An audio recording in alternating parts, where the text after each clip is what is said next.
বাংলা সাহিত্যের রোমাঞ্চকর কিছু গল্প নিয়ে আমাদের এই বিশেষ নিবেদন। আজ কিশলয় ছোটবেলার সাথীর তরফ থেকে আপনাদের জন্য শিবরাম চক্রবর্তী রচিত ডিটেকটিভ শ্রী ভর্তৃহরি। তাহলে শুরু করা যাক।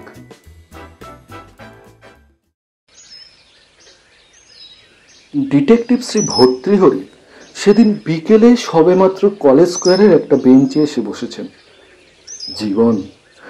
জীবন যা ভাবা যায় তা নয়, তার চেয়ে ঢের কঠিন, জটিল, রহস্যময়। কিন্তু এহেন অনুভূতি ভর্তৃহরির জীবনে এই প্রথম। এই সদ্যজাত রহস্য অতিশয় সম্প্রতি তার অভিজ্ঞতায় এসে আলোড়ন তুলেছে। ডিটেকটিভ ভর্তৃহরি বাবু এইমাত্র তার মোটর গাড়িটি মোড়ের পাহারাওয়ালার নজরবন্দি রেখে গোলদিঘিতে এসে বসেছেন। সান্ধ্যবায়ু সেবনের সদভিপ্রায় এই সময়টা এখানে এসে বসতে তার বেশ লাগে। কাজকর্মের ফাঁকে ফোকরে অবকাশ পেলেই প্রায় তিনি এখানে এসে বসেন। দিঘির পশ্চিম দিকে কলেজ স্ট্রিট দিয়ে ট্রাম, বাস, অমনিবাস, ট্যাক্সি, মোটর অবিশ্রাম ছুটোছুটি করে। কত রকমের বিচিত্র যান অবিরাম চলেছে, আর কি জনস্রোত! আর এধারে দিঘির এক কোণে একটা বেঞ্চে অম্লান বদনে বসে শ্রীযুক্ত ভর্তৃহরি। ছুটবার কিছুমাত্র প্রয়োজন, বিশ্বের কোনো দায়িত্ব তার ঘাড়ে এখন নেই। আপাতত, অন্তত এই মুহূর্তে তো নেই। কথাটা ভাবতে কি আরাম! এই সময়টাই ভর্তৃহরি বাবুর ছুটি। সেই বেঞ্চে তার পাশে আধমহিলা জামা কাপড়ে একজন ভদ্রলোক, একটু বয়স্কই, কোনো দিকে কিছু মনোযোগ না দিয়ে কি যেন ভাবছিল। আপন মনে কি ভাবছে লোকটা? কোনো মতলব ভাবছে? কোনো চুরি ডাকাতি কিংবা কাউকে খুন করার মারপ্যাচ, কিংবা তার চেয়ে ছোটখাটো কিছু, কারোর পকেট কাটার দুরভিসন্ধি? ভর্তৃহরি তার স্বভাবসুলভ অনুসন্ধানী দৃষ্টি জ্বালিয়ে দেন। পার্শ্ববর্তী লোকটির অন্তঃস্থল ভেদ করে চালাতে চান, কিন্তু পারেন না। হয়তোবা পারতেন, তার মর্মভেদী কটাক্ষে লোকটার মর্মভেদ করতে পারতেন হয়তো। অসম্ভব নয়, কিন্তু বয়স্ক লোকটি ব্যস্ত হয়ে উঠে পড়ে। ভাবতে ভাবতেই উঠে পড়ে হঠাৎ, এবং তেমনি ভাবিতভাবে একদিকের গেট দিয়ে বেরিয়েই জনসমুদ্রে গিয়ে মিলিয়ে যায়। ভর্তৃহরির ওকে নিয়ে যাও বা ভাবনা হয়েছিল, ওর অন্তর্ধানের সঙ্গে সঙ্গে তাও তিরোহিত হলো। আবার কেন তিনি ভাবতে যাবেন? অপরের বিষয়ে মাথা ঘামায় চোর আর ডিটেকটিভ, এ কথা মিথ্যে নয়, কিন্তু সেই পর যদি নিকটস্থ না হয়, যার পর নাই পর হয়ে চলে যায়, তাহলে তার সঙ্গে আর কিসের সম্পর্ক? ভর্তৃহরি আরামের নিঃশ্বাস ফেলেন। কোথাও যদি একটু স্বস্তি রয়েছে, ডিটেকটিভদের জন্য যদি শান্তি থাকে কোথাও। সব জায়গাতেই বদলোকের ভিড়, সব ব্যাপারেই চক্রান্ত, সমস্ত কিছুর সঙ্গেই গোলমাল বিজড়িত। একদণ্ড যে নিশ্চিন্তে কোথাও বসে একটু বিশ্রাম উপভোগ করবেন, তার ঝুঁকি। ওই যে ওই লোকটা, আধ ময়লা কাপড় চোপড়ে বদখত বিশ্রী ওই ব্যক্তিটি আস্তে আস্তে উঠে বেরিয়ে গেল। তার উনি আর কি করছেন? যেরকম ধরন ধারণার আকার প্রকার, নিশ্চয়ই ও কারো বাড়ি শীত কাটতে কিংবা খুব কমের সময় অপর কারো পকেট ছাড়বার উদ্দেশ্যেই উঠে গেছে। পথে ঘাটে বেয়ারিশ কাউকে পেলে ধরে খুন করতে বা বাধা কোথায়? উনি তার কি করছেন? ওর উচিত ছিল ওর পেছনে পেছনে ফলো করা, তাহলেই হয়তো ফলোদয় হতো। ফলেন ও পরিচয়তে হয়ে সমস্তই পরিষ্কার হয়ে যেত। কিন্তু তিনি আর কি করবেন? কত করতে পারেন একলা? বিশ্বশুদ্ধ সবাই বদমাইশ, আর তিনি একটিমাত্র সৎ ডিটেকটিভ। না, ঠিক এইমাত্র না হলেও অদ্বিতীয় তো বটেন। যথার্থ ভেবে দেখলে তার মতো ডিটেকটিভ আর কজনই বা আছে এই ধরাধামে আসামি ধরার ধান্দায়? যাবে, যেতে দাও। এই দুনিয়ার যাবতীয় অপকর্ম আটকানো তার সাধ্য না। তিনি থাকতেও পৃথিবীতে তার অস্তিত্ব সত্ত্বেও গোটাকটা খুন খারাপি তার হাত ফসকে, এমনকি তার নজর এড়িয়েই ঘটে যাবে। চোখের ওপরেও ঘটতে পারে। ঘটতে দাও, ঘটুক। নাহলে দারোগারা করে খাবে কি করে? দু পয়সা পাবেই বা কি করে? না খেতে পেয়ে রোগা হয়ে যাবে যে। আধ বয়সী লোকটি উঠে যেতে না যেতেই ভয়ঙ্কর এক ঝাঁকুনি দিয়ে বেঞ্চি কাঁপিয়ে একজন তরুণ বয়স্ক এসে সেই স্থান দখল করলো। তারপর শূন্য পূরণ করলো এবং প্রায় সঙ্গে সঙ্গেই অর্ধস্ফুট স্বরে সে বলে উঠল, ঝাঁকুনির তোরের মুখেই কথাটা বেরিয়ে এলো তার। ভর্তৃহরি সতর্ক হয়ে বসলেন। ওই বিরক্তিবোধক আর্তধ্বনির মধ্যে পৃথিবীর সম্বন্ধে একটা অপ্রশংসাপত্র উদ্যত নেই কি? কেমন একটা সমালোচনার ভাব প্রচ্ছন্ন নেই কি ওর ভিতর? জগৎ সংসার যেন ওর সাথে সঠিক সদ্ব্যবহার করছে না, এই গোছের একটা কিছু বিজ্ঞাপন। পৃথিবীর আপামরের প্রতি বিতরাগ বৈরাগ্যবান এই ধরনের লোকেরা তেমন সুবিধের হয় না, প্রায়শই দেখা যায়। ভর্তৃহরি একটু নড়ে চড়ে বসলেন। তার অনুসন্ধিৎস তীক্ষ্ণ দৃষ্টি যুবকটির অন্তঃস্থল ওর এই আকস্মিক ভাবের অভিব্যক্তির মর্মভেদ করতে লাগলো। এই তরুণটিও কি তাহলে এর অগ্রগামী নয়? এক নম্বরের পাক্কা একটি, তাই নাকি? কিংবা এ বেচারি নিতান্তই গোবেচারী, অপরের অন্য সব দুষ্ট লোকের চক্রান্ত জালে বিজড়িত বিপর্যস্ত নাস্তানামতে ক্ষতভাগ্যই, অসহায় অবস্থায় একান্ত সৌভাগ্যবশে তারই সাহায্যের উপকূলে এসে উত্তীর্ণ হয়েছে। এমনটাও তো হতে পারে, এমন কি হয় না? বলতে কি পৃথিবীতে দুদলই তো রয়েছে, একদল নিরুপায় আরেক দলের অসদুপায়। আর এরা ছাড়াও সংখ্যায় মুষ্টিমেয় অন্য এক দল আছেন যারা এদের পায়ে পায়ে বাধা দিচ্ছে। এদের মিলনের পথে যারা মূর্তিমান অন্তরায়, এদের উভয়ের মধ্যে ভালো করে সংমিশ্রণ হতে, খাদ্য খাদক সম্বন্ধ স্থাপিত হতে দিচ্ছেন না যারা, এরাই শ্রী ভর্তৃহরি। এরা ডিটেকটিভ। ভর্তৃহরির মনে হলো এমনও তো হতে পারে এর আগের অবাঞ্ছনীয় লোকটি চক্রান্ত জাল বিস্তার করে ছত্রাকারে ছড়িয়ে চলে গেছে, আর এই যুবকটি সেই জালেই জড়িয়ে জড়ীভূত হয়ে বিপদের অথই থেকে ঘাই মেরে ঠেলে উঠল এইমাত্র। অসম্ভব কিছু নয়। এই পৃথিবীতে এবং এই গোল দিঘিতে কিছুই অসম্ভব নয়। কেবল দিঘির জলেই নয়, ওই সরেল সীমার বাইরেও মানুষের মধ্যে মৎস্য অবতারের মাছের মতোই বোকাজীবের কিছুমাত্র অভাব নেই। তিনি একটু কৌতূহলী হলেন। তুমি কি কোনো অসুবিধায় পড়েছ বাবু? তিনি জিজ্ঞেস করলেন। তোমার মেজাজ তেমন ভালো দেখছি না যেন। মেজাজের আর অপরাধ কি? যুবকটি তার দিকে ফিরে তাকালো। আমি যা মুশকিলে পড়েছি মশাই, এমন অবস্থায় পড়লে আপনারও মেজাজ ঠিক থাকতো না, অনেক আগেই বিগড়ে যেত। এমন বোকামি করেছি, বোকামি করে মানুষ আবার এরকম বিপদেও পড়ে। বলতে বলতে যুবকটি হঠাৎ চেপে গেল। বটে, বলো দেখি কি হয়েছে, কিরকম মুশকিলটা একটু শুনি।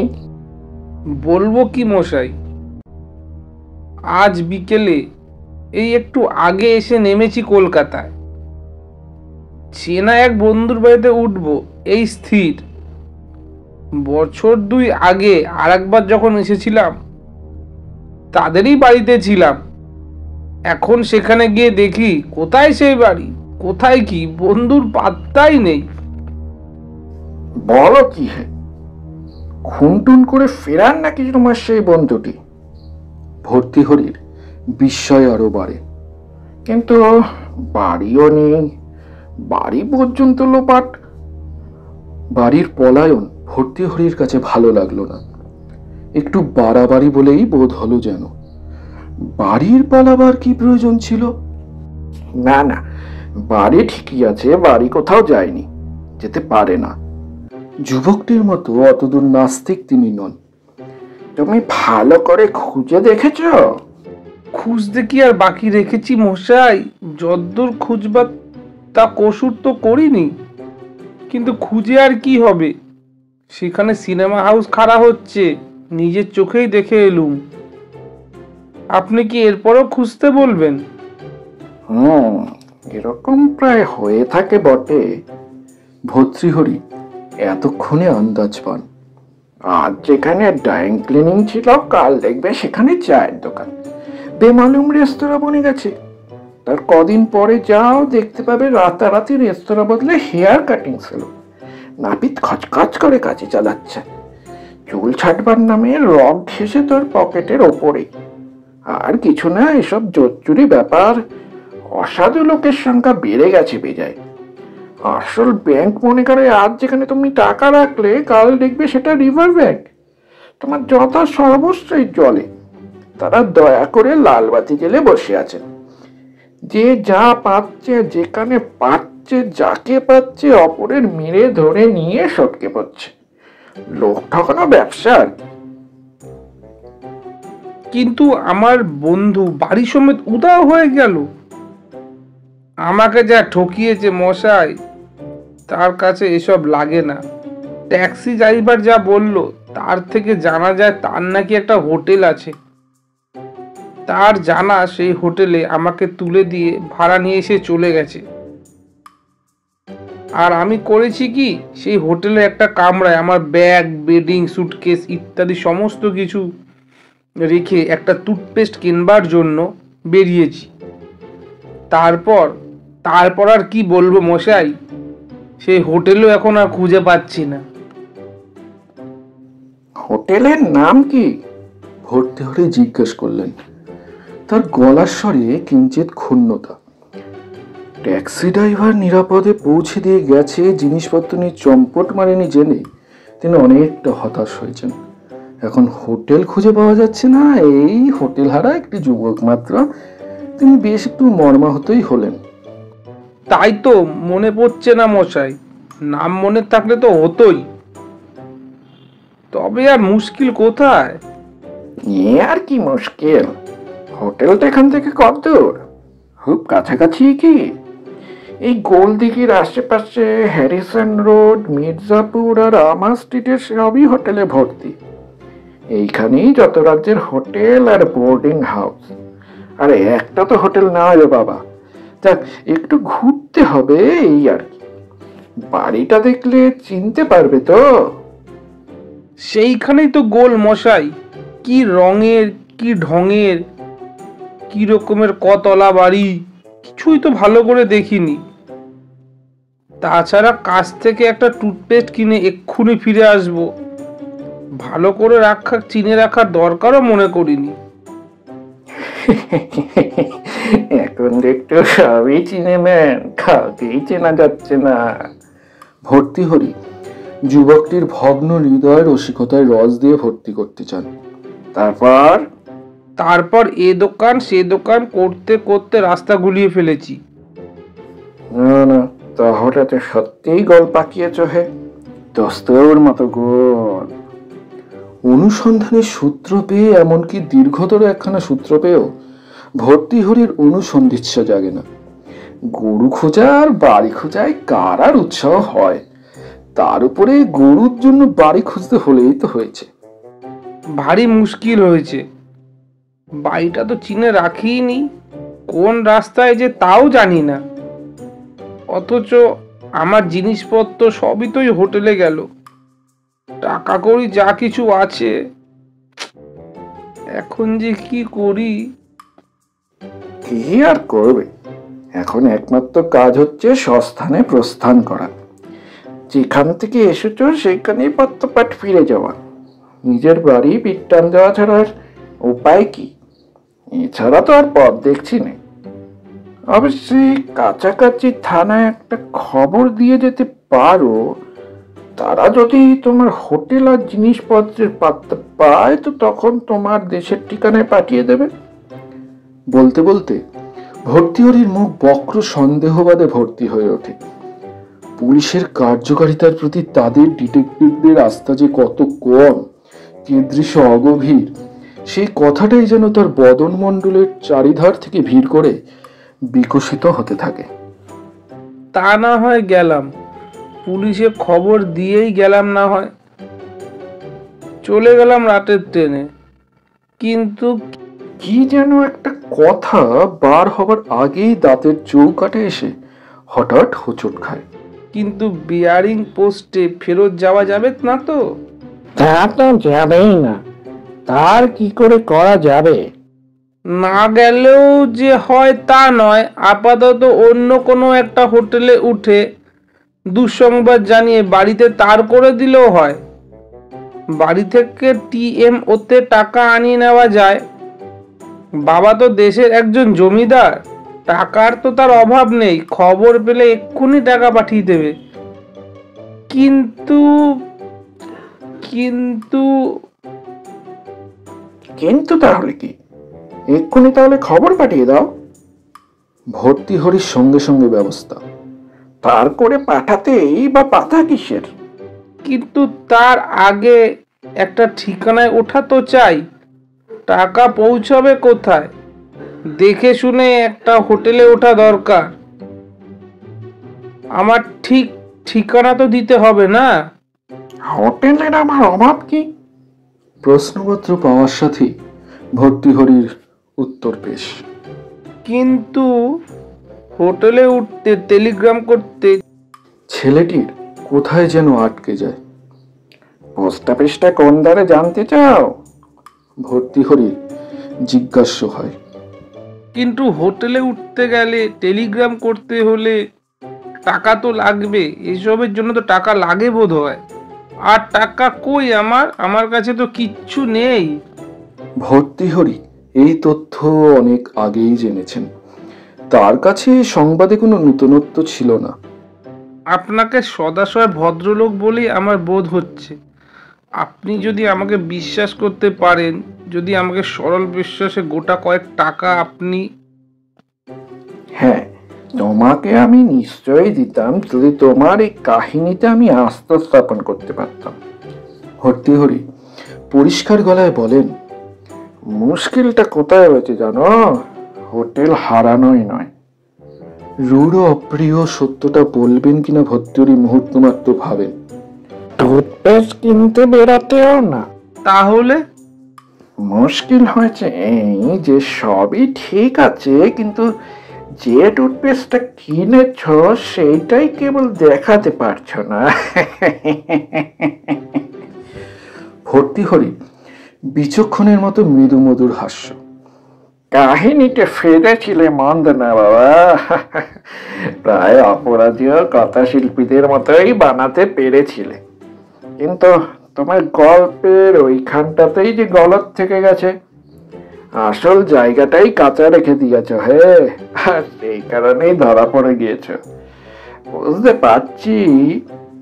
সপ্রশংস আত্মাভিমানে ডিটেকটিভের সারা মুখ রঙিন বইয়ের মলাটের মতো মুখর হয়ে ওঠে। বলতে পারছি এখনো অতটা পোক্ত হয়ে উঠতে পারোনি বালক। ভর্তৃহরির অভিযোগের সাথে সাথেই ছেলেটি চমকে যায়, চট করে জামার পকেটে হাত পুরে দেয়, আর তারপরেই সে এক লাফে খাড়া হয়ে ওঠে। কোথায় হারালাম তাহলে? যুবকটির সবিস্ময় কণ্ঠ। এক বিকেলের মধ্যে একটা হোটেল আর এক প্যাকেট টুথপেস্ট একসঙ্গে হারানো, পরপর হারিয়ে ফেলা অনেকখানি অমনোযোগিতার কারসাজি বলে তোমার মনে হয় নাকি? ভর্তৃহরি আরো কি বলতে যাচ্ছিলেন, কিন্তু ছেলেটি শোনবার জন্য সবুর করে না, আর এক মুহূর্ত না দাঁড়িয়ে তিরিং করে লাফিয়ে উঠে ছটফট করতে করতে চলে যায়। ঘাড় উঁচু করে চলে যায় সে। সন্দেহবাদী, বিরুদ্ধ সমালোচক, পক্ষপাতদৃষ্ট ভ্রান্ত জনমতের প্রতি ভ্রুক্ষেপ মাত্র না করেই যেন চলে যায়। বেচারি, দেশ থেকে সদ্য ট্রেনে আসা টুথপেস্ট কিনতে বেরোনো, হোটেল হারিয়ে ফেলা, সবই ঠিকঠাক করেছিল, গল্পটা বানিয়েছেও মন্দ না, বলতেও পেরেছে গড়গড়ি করে, মাঝে মাঝে থেমে, দরদ ভরা গলায়, সবই প্রায় নিখুঁত, কেবল সামান্য একটুখানি ত্রুটির জন্যই সমস্তটা ভেস্তে গেল। একা করে আলগা হয়ে ফেপাস হয়ে গেল বিলকুল।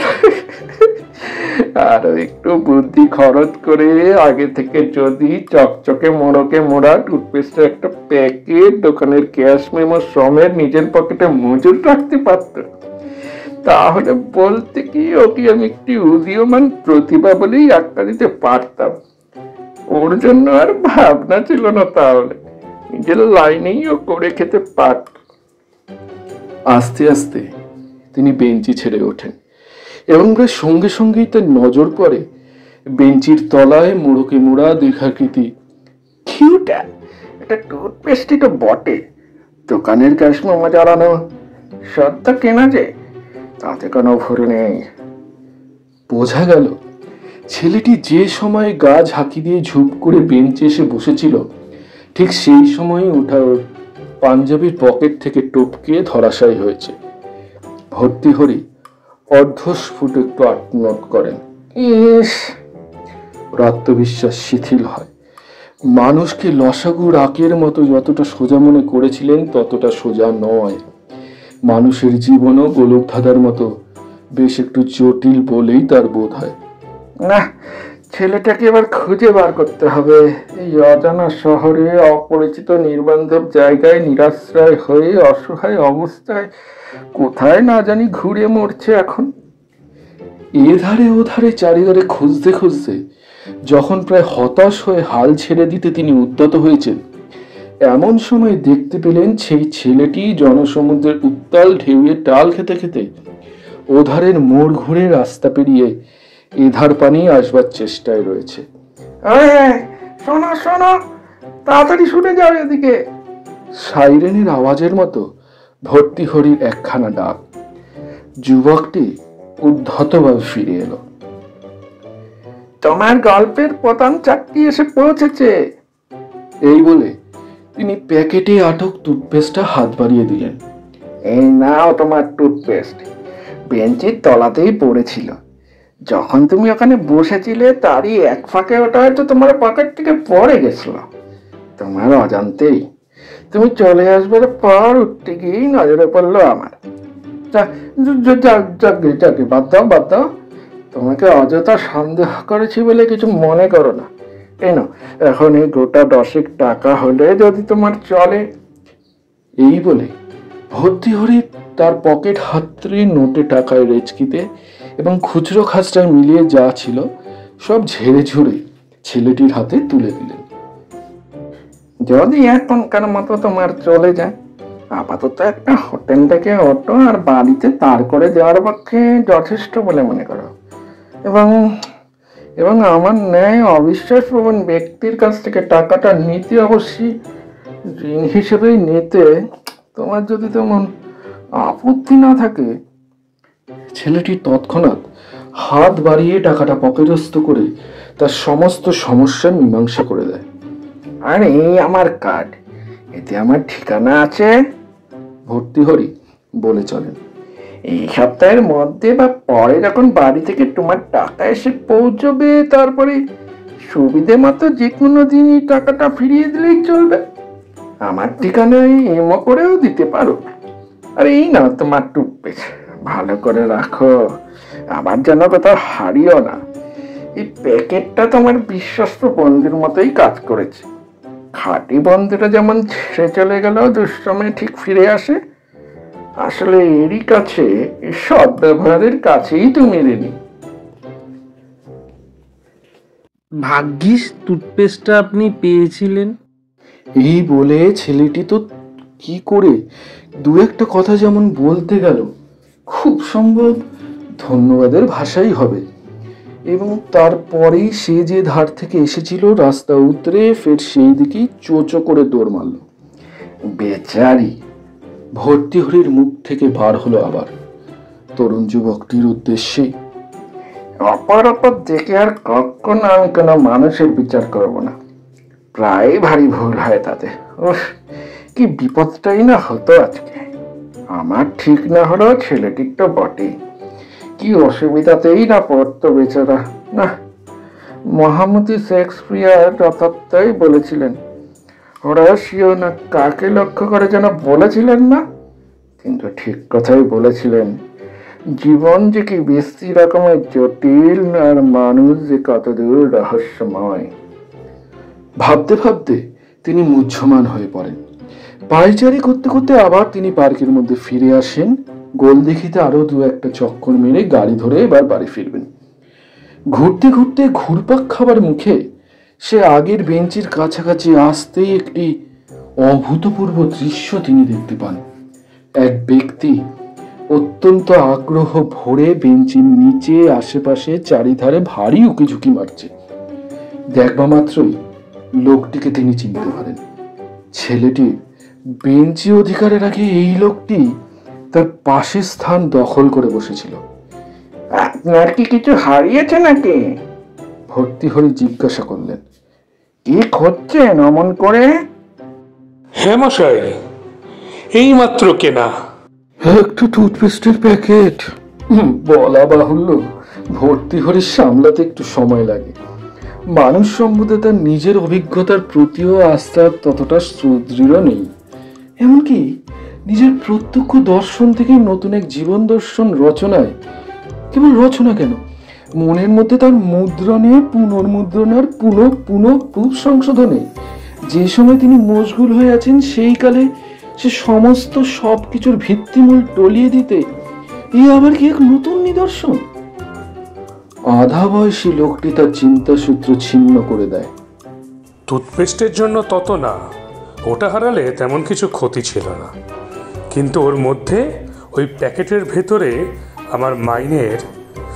বলছে কিনা, বলে কি লাভ হবে ইত্যাদি ভেবে লোকটা নীরব হয়ে যায়। কখানা নোট ছিল? ভর্তৃহরি জিজ্ঞেস করেন। 8খানা 10 টাকার নোট, এই মাসের মাইনের প্রায় সবটাই। টুথপেস্ট কিনে ভাবলুম যা পকেট মারা যায় আজকাল, নোটগুলো ওর প্যাকেটের মধ্যে পুরে রাখলে নিরাপদ হবে, এই মনে করে রেখে দিয়েছিলাম। আপনার বুঝি 85 টাকা মাইনে? আগে হ্যাঁ, প্রায় ঠিকই রয়েছে। 99 টাকার সামান্য কেরানি আমি। 18 টাকা ইন্স্যুরেন্সের প্রিমিয়াম জমা দিয়ে 81 টাকা মোট ছিল, কিন্তু আর একটি আদলাও আমার কাছে নেই। বাড়তি টাকাটা দিয়ে ছেলের জন্য টুথপেস্ট কিনেছিলাম। ভর্তৃহরি গম্ভীর হয়ে গেলেন। দেখুন, আপনার টাকাটা খোয়া যাবার জন্য আমি দায়ী। মানে আচ্ছা, আপনি আমার বাড়ি চলুন, আমি ক্ষতিপূরণ করব। আমি অবশ্য একটু দূরেই থাকি, কলকাতার কাছাকাছিও বটে, আবার বাইরেও বলা যায়, এই ডায়মন্ড হারবার রোডে। তা আমার মোটর রয়েছে, যাবার সময় আপনার অসুবিধা নেই, আর ফেরবার ট্যাক্সি ভাড়াটা আপনাকে আমি দিয়ে দেব। মজ্জমান লোকটি দেবতার আবির্ভাব প্রত্যক্ষ করে, দেবতা না হলেও একজন মহাপুরুষ তো বটেই, এবং মহাজ্ঞানী মহাজন যে পথে করে গমন, সেই একমাত্র গন্তব্যপথ অনুসরণ করে বিনা বাক্য ব্যয়ে তার মোটরে গিয়ে ওঠে। ডায়মন্ড হারবার রোড দিয়ে ভর্তৃহরির মোটর হু হু করে ছুটছে। শহর ছাড়িয়ে শহরতলি পার হয়ে একটানা পিচ ঢালা পথের উপর দিয়ে, দুধারেই ফাঁকা নির্জন রাস্তা এবং মাঝে মাঝে এক আধখানা বাড়ি, বাগান বাড়ি বেশিরভাগ। ভর্তৃহরি বেপরোয়া হয়ে গাড়ি চালাচ্ছেন। তার পাশে বসে মুখ বুজে চুপটি করে সে আত্মহারা সর্বশান্ত ভদ্রলোক। হঠাৎ ভর্তৃহরির কেমন একটা খটকা লাগে, কেমন যেন সংশয় জাগে। তিনি পার্শ্ববর্তীর দিকে একবার ভ্রুক্ষেপ করেন, তারপরেই কুটিল একটা কটাক্ষ বা চোখের কোণ দিয়ে বেরিয়ে আসে। লোকটাকে যেন কুটি কুটি করে কাটে সেই চাউনিটা। এই টুথপেস্ট হারা লোকটি সেই গৃহহারা যুবকটির মাস্তুতো ভাই নয় তো? সন্দেহ হতেই তিনি নিজের পা পকেটে হাত পুরে দেন। ঠিক ঠিকই তো, অবিকল যা ভেবেছেন তাই। তার সন্দেহ নিতান্ত অমূলক নয়। অমনি ডান পকেট থেকে তার রিভলভার বার হয়ে আসে। গোয়েন্দার পকেটে আর কিছু থাক বা না থাক, পিস্তল আর হাত করা প্রায় সবসময় মজুদ থাকে। লোকটিও অমনি একটিও কথা না বলে নিজের পকেট থেকে ঘড়ি চেন সব বার করে দেয় বিনা বাক্য ব্যয়। ভর্তৃহরি ঘড়ি চেন পকেটস্থ করতে করতে ভাবেন, যা ভেবেছি, পৃথিবী কি আর পাল্টায়? রাতারাতি বা পাল্টায় নাকি? এতদিনের পৃথিবী একদিনে তো পাল্টাবার নয়। সব মানুষই প্রায় সেই রকমই হয়ে গেছে, আগের মতোই দেখি দেখি হাত দেখি। ডান পকেট থেকে হাত করে মুক্ত করে পার্শ্ববর্তী যুক্ত করে পরিয়ে দিতে তার দেরি হয় না। তারপর মোটর থামিয়ে লোকটিকে পথের মাঝখানেই তিনি নামিয়ে দেন। পত্রপাঠ তৎক্ষণাৎ। দয়া করে আর পুলিশে দেন না। হাতকড়ি হাতে মার্কুকে ব্যাগে হাতকড়ি হাতে মরুককে বেটা ঘুরে ঘুরে ওইভাবে করজোরে অতখানি পথ পায়ে হেঁটে বাড়ি ফেরাটাই কি ওরম কম শাস্তি হবে? তাছাড়া তিনি ভেবে দেখেন ওই রকম একটা আসামিকে নিজের লেজে বেঁধে সরকারি ঘাটিতে পাকড়ে নিয়ে যাওয়াটাই কি কম দুর্ভোগ হতো এখন?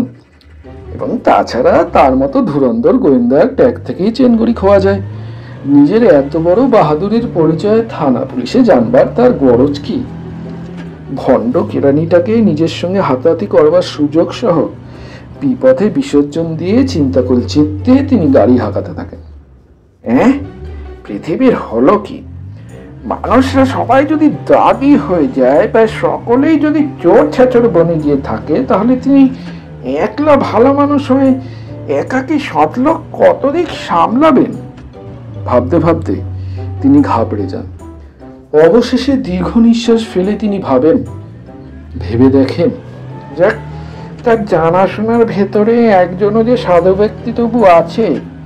অসাধু সংকুল ঘড়িচোরদের ধরিত্রীতে এখনো যে টিকে রয়ে গেছে, তিনি নিজেই রয়েছেন। এটি কি বড় কম কথা? কম বড় কি কথা? এ কথা ভাবতেও কতখানি আরাম। পৃথিবীর অষ্টম পরমাশ্চর্য সেই একমাত্র ওই ব্যক্তির সম্বন্ধে সগর্ব ধারণা নিয়ে আয়নার অভাবে তার দর্শন লাভের কোনো উপায় তখন ছিল না। গৌরবের জয় পতাকা বহন করে ভারাক্রান্ত মনে তিনি বাড়ি ফেরেন। চৌকারের ওধারে পা না বাড়াতেই তার ছোট ছেলে সত্যহরি ছুটে এসেছে। বাবা, বাবা, তোমার চেন ঘড়িটা আজ তুমি নিয়ে যাওনি যে? তুমি তো বলো তোমার কোনো কাজে কখনো ভুল হয় না, তোমার নাকি দিব্য দৃষ্টি, ভগবানের মতোই সবকিছু তুমি টের পাও। তবে আজ কেন এমন ভুলে গেলে? টেবিলের উপরে পড়ে আছে, দেখো গে। তখন থেকেই পড়ে আছে। না না, তুমি ভয় খেও না বাবা। আমার অনেকবার ইচ্ছা হয়েছিল বটে, কিন্তু ওটাকে আমি মেরামত করিনি। ভালো ঘড়ি মেরামত করে কি হবে? ভালো ঘড়িকে তার কলকবজা খুলে অবশ্যই আরো ভালো করে সারানো যায়, কিন্তু ভালো ঘড়ি সারাতে গেলে তুমি তো রাগ করো যে। তুমি যে বলো ভালো ঘড়ি কখনো সারানো যায় না, শুধু একবারে হারানো যায়। তাই ওর ঢাকনি টাকনি কোনো কিছু আমি খুলিনি, একটু কিচ্ছু করিনি। তুমি বাজিয়ে দেখতে পারো। শুনছিলেন ডিটেকটিভ শ্রী ভর্তৃহরি, রচনা শিবরাম চক্রবর্তী। ডিটেকটিভ শ্রী ভর্তৃহরির ভূমিকায় অয়ন, সত্যহরির ভূমিকায় দীপঙ্কর, যুবকের ভূমিকায় অঙ্কিত, আধবয়সী লোকের ভূমিকায় রাজাদিত্য। শব্দগ্রহণ, সঙ্গীত সংযোজন, এডিটিং এবং পোস্টার ডিজাইনে অয়ন। নির্দেশনায় টিম কিশলয়। নিজেদের গল্প পাঠান ডেসক্রিপশনে দেওয়া আমাদের মেইল আইডিতে। আমাদের সাথে জুড়ে থাকুন ফেসবুক এবং ইনস্টাগ্রামেও, লিঙ্ক ডেসক্রিপশনে। ধন্যবাদ। সাথে থাকবেন। আরও অনেক রহস্য, ভৌতিক, কৌতুক, অলৌকিক গল্প আপনাদের আমরা শোনাবার জন্য প্রস্তুত। দেখা হবে আগামী গল্পে। আজকের মতো বিদায়।